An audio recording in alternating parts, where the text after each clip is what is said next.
मैंने अपनी ज़िंदगी की पहली फ़िल्म जो देखी थी वो थी उपकार। मतलब जिसका मुझे अच्छी तरह से ध्यान है। हमारे मोहल्ले में फ़िल्में दिखाते थे तो वो मेरा पहला इंट्रोडक्शन था मनोज कुमार जी के साथ।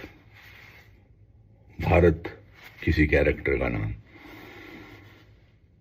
फिर शहीद, मेरे देश की धरती सोना उगले उगले हीरे मोती उपकार में, और शहीद में मेरा रंग दे बसंती चोला, कस्मे वादे प्यार वफा सब, पूरब पश्चिम, शोर, क्रांति। और मेरे दिल के अंदर देश प्रेम का जो एक जज्बा जगाने में मनोज कुमार जी का बहुत बड़ा हाथ है। हिंदुस्तान आज़ाद हुआ था, 15-20 साल हुए थे और सब क्रांति की लड़ाई,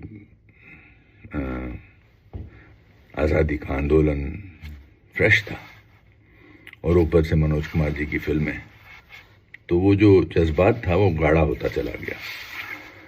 फिर मेरी मनोज कुमार जी से मुलाकात मुंबई में हुई थी। मैं काम ढूंढने के लिए जाता था तो एक दिन उनके ऑफिस पहुंच गया था और उन्होंने कहा था कि आपके चेहरे में एक जज्बा है, कशिश है, और बड़ा साफ तरीके से बोला था, बेटा मैं तो आजकल कुछ बना नहीं रहा हूँ और छोटा मोटा रोल मत करना, शायद तुम बड़ा रोल करने के काबिल हो, पर मेरे पास अभी फ़िलहाल कोई काम नहीं है। मेरे लिए वो ईमानदारी से जवाब मेरे लिए बहुत अच्छी बड़ी बात थी। फिर मैं फिल्मों में आया, फिर उन्होंने मुझे सारांश देख के फ़ोन किया था और उन्होंने कहा था कि मैंने उनको याद दिलाया कि मैं आपके पास काम मांगने आया था। बोले अच्छा हुआ ना मैंने तुमसे कहा था। और उन्होंने कहा था कि बहुत लंबी रेस की घोड़े हो तुम। मैंने सारांश देखी और फिर मैं उनसे उनके घर पे मिलने गया था और वो मुझे मुलाकात बहुत अच्छी तरह से याद है, बिकॉज मेरे दोस्त अशोक पंडित जी मुझे उनके यहाँ घर पे ले गए थे और उस दिन मैंने उनके साथ बहुत सारी बातें की थी। पता लगा कि he was a doctor of homeopathy, and उनका रियल लाइफ में भी जज्बा वैसा ही था देश के प्रति। बेबाक तरीके से बात करते थे, पोइट्री के बारे में, लिटरेचर के बारे में, पॉलिटिक्स के बारे में। रियल लोग जो हैं फिल्मी दुनिया में कम देखने को मिलते हैं, and he was one of them. And then recently, आज से कुछ 6 महीने पहले या 4 महीने पहले, फिर मैं उनसे मिलने गया था। वो अपने घर पर थे और मैंने कहा था मैं फ़ोटो खिंचा लूँ आपके साथ। तो उन्होंने कहा यार तू खिंचा ले मगर किथे पाई ना, मतलब don't put it anywhere. And he held my hand. ऐसे लोग बहुत कम होते हैं, रियल, देशभक्त, जज्बे से भरे हुए, स्ट्रेट फॉरवर्ड।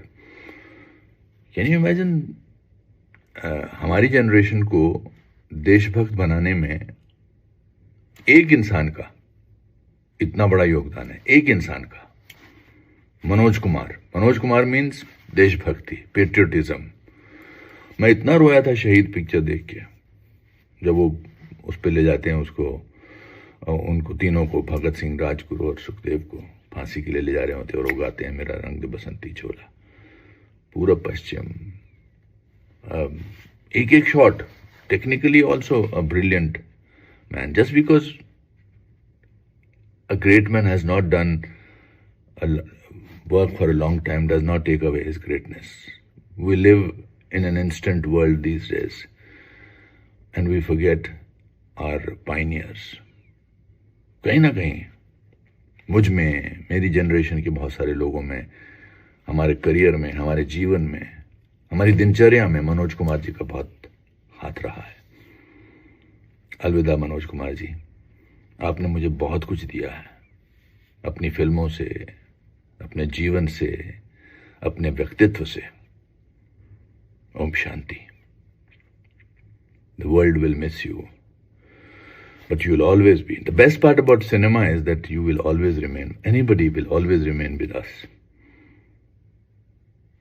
हिंदुस्तान वापस जाते ही मैं उपकार देखूंगा, शहीद देखूंगा। आप लोग देखिए, जो आज के लोगों ने, जिन्होंने ये फिल्में नहीं देखी हैं, देखिए। अननोइंगली सॉफ्ट पावर की जो बात करते हैं, सॉफ्ट पावर जो मनोज कुमार जी ने इनिशियली हमें दी थी, वैसा कोई नहीं था।